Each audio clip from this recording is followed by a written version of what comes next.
Bienvenidos a un nuevo capítulo de Más Bienestar. Seguimos trabajando en la línea de lo que es el desarrollo humano.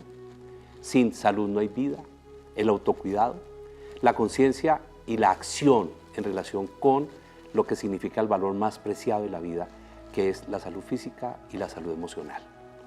Hoy, como siempre, un gran invitado. Nos acompaña el doctor Luis Fernando Durán.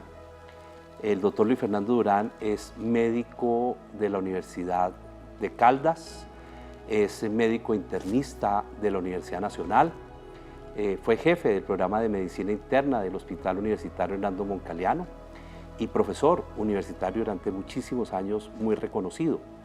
Además tenemos el privilegio de habernos acompañado a lo largo de nuestras respectivas vidas. Somos compañeros de colegio desde el Seminario Conciliar La Inmaculada de Garzón y la vida nos ha colocado en una posición muy interesante, y es que toda la vida hemos estado muy cerca. Tuvimos el consultorio en el mismo centro médico y hemos estado cerca en el mismo hospital durante muchos años de diferentes formas. Para mí es un honor tener uno de los grandes médicos internistas de este país y un hombre que le ha dedicado mucho a la ciencia, a la docencia, a la investigación y que ha sido desde el sur del país un referente de la medicina bien hecha, de la medicina con seriedad y con evidencia científica, gracias a su rigurosidad. Bienvenido, doctor Durán. Muchas gracias, Carlos Julio. Para mí es un placer estar aquí y pues contactarnos con su audiencia sobre un tema tan interesante como es la diabetes mellitus en Colombia, en el cual es muy importante no solamente prevenirlo, sino diagnosticarlo tempranamente y evitar que sus complicaciones lleven a mayor morbimortalidad, siendo esta una causa muy importante de muerte debido a que esta condición aumenta el riesgo cardiovascular y por ende aumenta el riesgo de muerte por infarto agudo de miocardio, por accidente cerebrovascular, y por ende pues es cada vez más importante el autocuidado, no solamente en la parte física, sino en la parte dietética y en la parte de estilos saludables de vida. Bueno, y es que lo introdujo perfectamente. Nuestro capítulo de hoy se denomina Diabetes, una conversación urgente.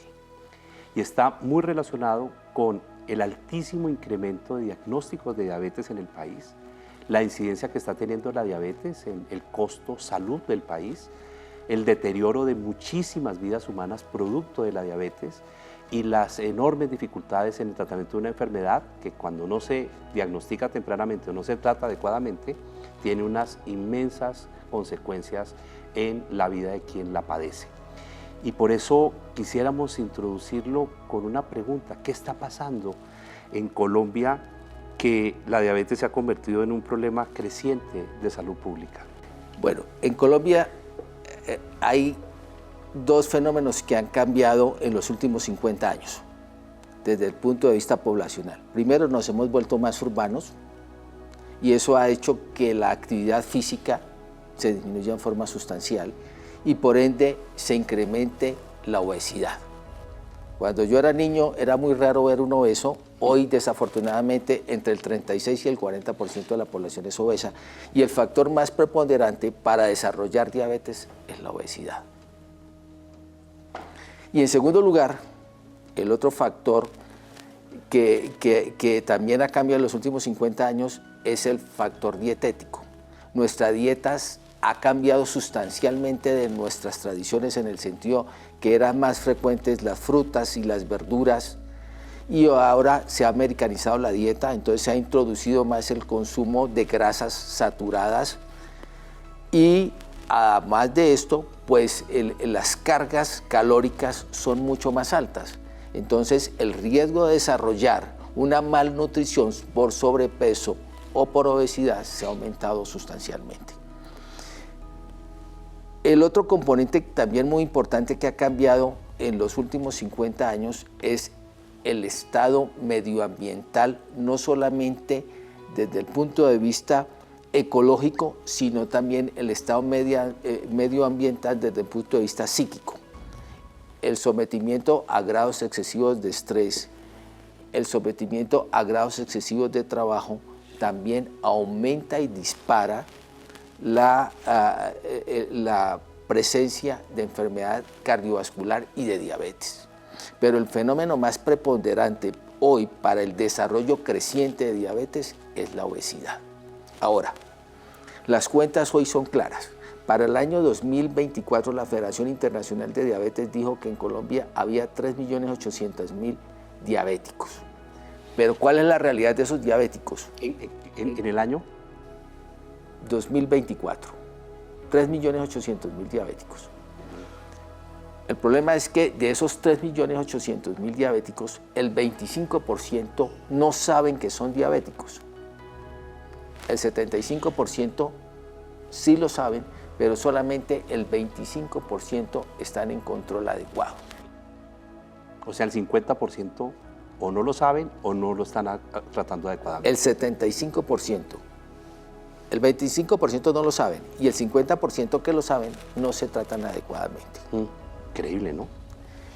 Pero la concomitancia es muy importante porque la diabetes es un factor de alto riesgo cardiovascular o de muy alto riesgo cardiovascular y el 50% de los pacientes generalmente son hipertensos.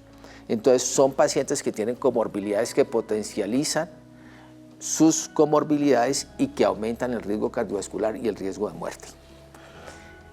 Entonces, si tenemos esas condiciones y tenemos una condición subyacente que, como le mencionaba anteriormente, es la obesidad, mientras más obesidad haya, va a haber más riesgo de diabetes tipo 2, que es el 90% de la diabetes, y por ende va a haber mortalidad. Ahora, las proyecciones poblacionales, no solamente en el mundo, sino en Sudamérica y en Colombia, es que vamos a pasar de una incidencia del 8.1% muy probablemente hacia el 13 o el 14%. Es decir, en los próximos 26 años o 24 años, que en el 2050 tendremos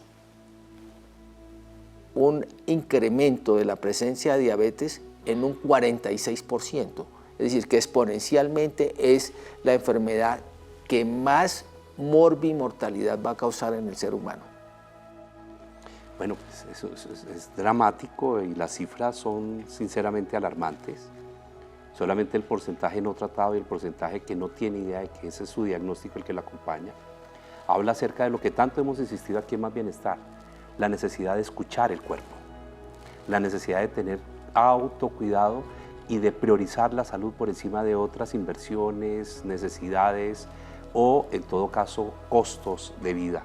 La mayoría despreciamos y no tenemos la cultura de cuidar nuestra salud como el único y el más preciado bien, el que cada uno y que está a cargo de cada uno. Y llama la atención, y tal vez acá, cuáles son esas señales de alerta que deberían tener presentes las personas. Entre otras cosas me preocupa, obviamente, la carga emocional, el estrés, la ansiedad y los trastornos que están acompañando en esta vida moderna, la carga de deficiente salud emocional y mental de las personas. Si algo estamos observando también como una pandemia, es el aumento y el incremento diario de todas las alteraciones y afectaciones relacionadas con la dimensión de la salud mental. Esta cifra la hemos mencionado, de cada 10 niños en Colombia, entre 4 y 5 están padeciendo algún tipo de síntoma relacionado con deterioro de su salud mental. Y entre los adultos, de cada 10, hay 7 en promedio que están manifestando síntomas de alguna manera de deterioro de su bienestar, profundamente relacionado con hábitos de vida, profundamente relacionados con malos hábitos de vida, relacionados con ausencia de ejercicio físico moderado, me incluyo, me ha costado mucho trabajo, eso es desde el colegio que era malo para el ejercicio físico, así que eso no es nuevo, pero me incluyo, y la necesidad de tener y cultivar hábitos que están relacionados con la higiene del sueño y con la ingesta de alimentos y el cuidado en relación con la alimentación. Ese es un tema que definitivamente nos preocupa inmensamente. Yo observo las loncheras de los niños hoy, casi que uno dice los estamos volviendo sucrómanos, o sea, elevadísimos en azúcares, y eso que tenemos el etiquetado, ¿no? de los alimentos, pero a la gente muchísimas veces las personas no le prestan atención. Alto en azúcares, altos en grasas saturadas, alto en sodio, y solemos no prestarle atención a eso. Bueno, en su experiencia, ¿cuáles son esas señales de alerta que deberíamos tener en cuenta o no ignorar en relación con un diagnóstico temprano de diabetes? Bueno, en términos globales, la diabetes puede manifestarse con 3 elementos que son muy importantes en la sospecha diagnóstica: la poliuria, la polifagia y la polidipsia, que son 3 cosas que voy a traducir muy rápidamente. El aumento de la producción de la orina, el aumento de la sensación de sed y el aumento de la ingesta alimentaria. Ese es los 3 síntomas cardinales de una diabetes. Sin embargo, en una diabetes eso se da entre el 30 y el 40%. El 60% restante pueden tener algunos de esos síntomas, pero no tienen la tríada que les he mencionado. Entonces, ¿cuándo es importante que usted investigue cómo está su glicemia? Primero hay que saber los niveles normales de glicemia. Entonces, los niveles normales de glicemia deben ser en ayunas iguales o menores a 100. Eso es lo que debe ser normal en sus niveles de azúcar. Cuando esos niveles están en ayunas entre 100 y 126, están en un rango que se llama intolerancia a los hidratos de carbono. Y cuando esos niveles están 2 veces por encima de 126 en ayunas, o en cualquier momento del día, en un paciente que tenga unos síntomas de los que he mencionado, poliuria, polifagia o polidipsia, que esté mayor de 200, esos ya son diagnósticos de diabetes. Entonces, 2 glicemias en ayunas mayores de 126 o una glicemia en un paciente sintomático mayor de 200 en cualquier momento del día, ya es diagnóstico de diabetes. Y el otro elemento importante es la hemoglobina glicosilada, que cuando ese nivel está por encima del 7% también es diagnóstico de diabetes. En otras consideraciones, en algunos pacientes se abre la prueba de tolerancia a la glucosa, y cuando esa prueba de tolerancia tiene algún resultado mayor de 200 miligramos, también se considera diabético. Entonces, como usted ve, los criterios son muy establecidos y los síntomas pueden estar o no presentes, pero lo más importante es que la gente sepa que su nivel de glicemia máximo en ayunas debe ser de 100 miligramos. No debe sobrepasar. Y si está sobrepasando eso, indica que está entrando en el terreno de la prediabetes. Y si está por encima de 126, debe pensar que está por encima de los niveles normales y que está entrando en el terreno de diabetes. Cuando una persona ya en el tratamiento, bueno, pues entremos en el tema del tratamiento. ¿Cuándo y de qué forma se inicia el tratamiento de la diabetes? Bueno, entonces yo les decía que la diabetes tipo 2, el elemento básico que la desencadena es la obesidad, que genera un fenómeno que se llama resistencia a la insulina. Entonces, lo primero que hay que concientizar al paciente es que hay que bajar de peso, especialmente de diámetro abdominal. En el caso del hombre, debe reducirse ese diámetro abdominal a 94 centímetros y en el caso de la mujer debe reducirse a 84 centímetros. ¿Qué es importante en la dieta? Entonces, nosotros debemos tener un elemento fundamental en la dieta que se llama el índice glucémico de los alimentos, es decir, el porcentaje de azúcar que dan cada alimento. Entonces, cuando nosotros tenemos unos índices glucémicos bajos, es decir, que son menores a 50, el consumo alimentario no tiene ningún control ni debe tener ningún límite. Cuando tenemos entre 50 y 75, debemos tener cuidado, pero cuando es mayor de 75, debe haber restricción absoluta. Entonces nos vamos a poner de acuerdo en que las verduras, llámense las hortalizas, o los elementos que utilizamos para hacer ensaladas generalmente tienen un índice glicémico menor de 50 y las podemos consumir libremente. Cuando estamos entre 50 y 75 están las frutas y algunas verduras que debemos limitar un poco el consumo, pero que no debemos tener unas restricciones importantes.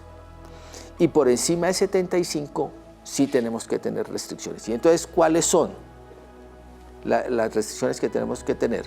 El pan tiene un índice glucémico de 100. ¿Cómo me cuesta en lo personal el pan? Y expliquemos por qué.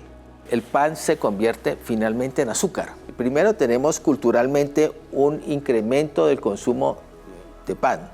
Es decir, el colombiano que no se levanta a desayunar con pan no existe, pero eso equivale a 100% de azúcar, que se puede modificar si consumimos pan integral. ¿Qué otros elementos tenemos de índice alto? Algunas frutas. ¿Cuáles? El banano. Desafortunadamente, el banano, cuando usted se sienta con un paciente diabético, le dice, ¿cuál fruta usted consume más? Dice, el banano, me encanta. Es con lo que yo mejor me siento, y resulta que es 100% azúcar. Y la otra fruta es la patilla o sandía, que es 100% azúcar. Y el otro elemento que yo siempre destaco es uno que no indagamos, y es el consumo de bebidas alcohólicas. La cerveza da un índice glicémico de 105%. Es decir, es el que más azúcar tiene. Y la otra cosa es incrementar el consumo de leguminosas y disminuir el consumo de elementos de harinas. Y cuando las consumamos, idealmente que esas harinas sean de absorción lenta, por ejemplo, como el almidón. Pero tenemos que salir o sacar de nuestro concepto dietario de que no podemos seguir consumiendo en nuestra dieta habitual la mezcla de arroz con papa, yuca, plátano, y si hay algo de pollo, mejor. No. Prácticamente esa harina se tiene que reducir a que sea o el arroz, o la papa, sí, o el plátano, sí, aunada a un abundante consumo de ensaladas y con un consumo también adecuado de leguminosas. De tal manera que el consumo de hidratos de absorción rápida se disminuya, y el consumo también de hidratos de absorción lenta también se disminuya. Pero ustedes estarán pensando igual que yo, como el equipo nuestro de producción. Caray, ¿cómo estamos fallando? Vamos a la calle y vamos con nuestro equipo periodístico a preguntarle a los ciudadanos, para usted, ¿qué es la diabetes? ¿Qué sabe sobre la diabetes? En segundo lugar, ¿cree que su alimentación diaria es una alimentación balanceada? ¿Cree que se está alimentando bien? ¿Usted qué es lo que más consume? Y en tercer lugar, cuando suele sentir cansancio, sed constante o ganas frecuentes de ir al baño, ¿usted lo ve como algo normal o qué hace cuando tiene esos síntomas prolongados en el tiempo? Los ciudadanos hablan. Sí, porque normalmente todos los colombianos o los venezolanos solemos comer mucha harina y eso es muy malo para el cuerpo. Yo me cuido en la alimentación, ¿sí? Realmente yo me cuido, yo no como dulces, el cafecito sin azúcar. Diría que es algo normal, pero sé que de pronto podría conllevar algo a otros factores. No es normal porque pues, normalmente las personas siempre tienden a tener sus estados electrolíticos estables, ¿sí? Claramente cuando llegamos a sentir mucha sensación de más es porque algo está pasando en el cuerpo. Diabetes, una conversación urgente. Y sí, definitivamente esto es una conversación urgente. Yo quiero destacar que cuando los ciudadanos hablan nos muestran las dificultades enormes que tenemos en hábitos de vida. La comida chatarra se tomó la dieta alimenticia y los afanes con los que vivimos la vida nos están llevando a que ni siquiera le prestamos atención a lo más importante que se introduce en nuestro cuerpo diariamente, durante 3 veces mínimo, que diariamente se introduce en nuestro cuerpo. Y eso que se introduce, qué tan conscientes somos de cómo nos afecta positiva o negativamente. Entonces, la dieta alimenticia es una de las más importantes acciones relacionadas con la prevención, inclusive con los que no son diabéticos ni prediabéticos. Pero aquí tengo 3 preguntas que quisiéramos unir a las recomendaciones. Una, ¿qué hacemos con las loncheras de los niños? Lo primero que hay que hacer es que hay que modificarlas, porque no podemos seguir dando una dieta rica en calorías y además de eso hipercalórica. Entonces nosotros deberíamos, el cálculo general para un adulto, estoy hablando de adultos, no voy a hablar de niños, pero debe ser entre 25 y 30 calorías por kilo. Desafortunadamente con las dietas hipercalóricas, entonces vamos a darle 40, 50 calorías por kilo y entonces estamos en el terreno de volver al paciente en sobrepeso u obeso. Y la otra cosa es que los elementos de la lonchera, bien sea del adulto o sea del niño, tienen codificados una serie de comportamientos que son totalmente anormales. Por ejemplo, siempre se le da un yogur, pero generalmente acompañado de un elemento dulce, es decir, es un ultraprocesado, no es el yogur puro, siempre hay pan o un ponqué. Sí, los ponqués infaltables. Sí, que son de alta carga calórica, como le mencioné, con un índice glicémico que raya con 100. Y el otro elemento que también es muy típico es la fruta, que generalmente en nuestro medio, por las condiciones en que vivimos, el banano pues es el elemento más preponderante, ¿no es cierto? Nosotros no somos muy amigos, por ejemplo, de dejarle a un niño una naranja o una mandarina, entonces hay que cambiarle la lonchera. Bueno, y la otra cosa que es muy importante es inducir desde los primeros años un alto consumo de verduras y frutas. La verdura casi nunca está incluida en un desayuno. Lo habitual sería que nosotros, además de los huevos, tuviéramos un consumo de una pequeña ensalada al desayuno. Entre más consumo de ensaladas tengamos, mejor es nuestra dieta y por ende menor es la carga calórica que tiene, de tal manera que eso sería un elemento fundamental. La otra cosa es que en relación a costos, si vamos a comparar los ultraprocesados versus la compra de frutas y verduras, pues es mucho más barata. Y eliminemos definitivamente la comida chatarra. Eliminemos el consumo de azúcar, de las gaseosas y de los elementos ultraprocesados con gran carga de azúcar. Si no hacemos ese cambio, el riesgo de diabetes 2 va a ser exponencial y va a ser un problema de salud público muy importante, no solamente en el país. Ahora, voy a hacer un comentario ad porta de esto y es que en Colombia la primer causa de amputaciones no traumáticas es la diabetes. La primer causa de ceguera es la diabetes. Y glaucoma. Y la primer causa de daño renal que lleve a diálisis es la diabetes. Entonces, si realmente no optimizamos el manejo dietético y la actividad física, estamos condenando a la sociedad a que haya un incremento muy alto de pacientes diabéticos cuyo costo va a ser alto. Y estamos perdiendo la capacidad de que haya una autoconciencia de la enfermedad y que haya un autocuidado en la enfermedad. Los medios de comunicación del Estado no son amigos de acciones preventivas en ese sentido. No existe. Entonces deberían haber más acciones. Eso llama la atención. Lo máximo que hemos logrado hacer sí es una lucha frontal contra la comida chatarra, con el etiquetado.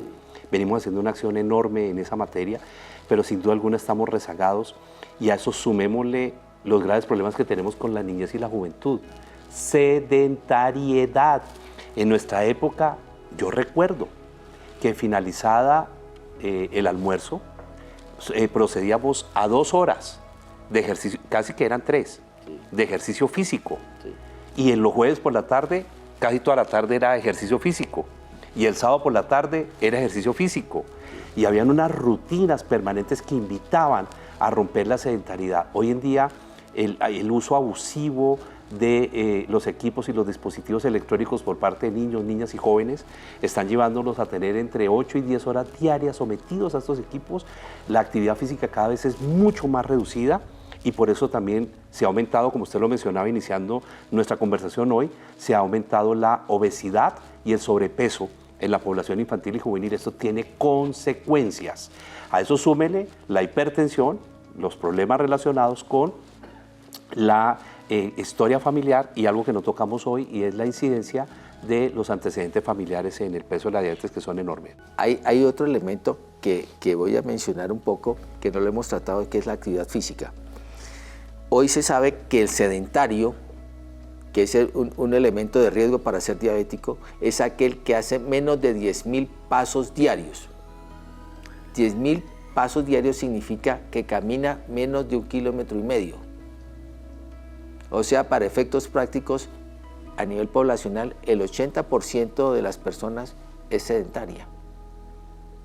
¿Sí? Y hoy lo que están tratando es que a nivel institucional y a nivel de políticas haya en todos los entornos laborales el hecho de que pueda desarrollar una actividad física por lo menos de 25 a 30 minutos 5 veces a la semana. Que no significa que tenga que ir al gimnasio, significa es que tenga una actividad física, bien sea camine, nade, practique algún deporte o en algunos casos vaya a un gimnasio. Pero mientras ese elemento no se integre dentro de las actividades de autocuidado, de los estilos de vida saludables, el riesgo de sobrepeso o obesidad se va a disparar en forma muy importante por las condiciones actuales en que vivimos. Creo que nos quedamos todos reflexionando el día de hoy. Yo no les puedo ver su rostro, pero lo intuyo. Y creo que más de uno de nosotros está evaluando seriamente cómo actuar a partir de mañana, ojalá de hoy mismo, en relación con los cambios de vida que debemos tener. O sea, se los digo sinceramente, no hay dos salud, no hay dos vidas, hay un solo cuerpo y hay un solo espacio, es este. Y es su responsabilidad cuidarse a sí mismo.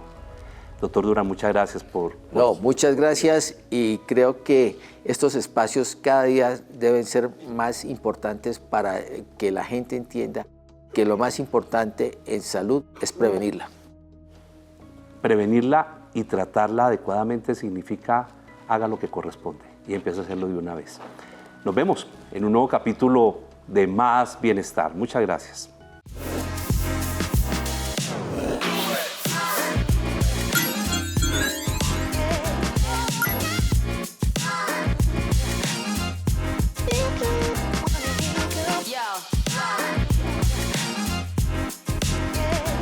Yo.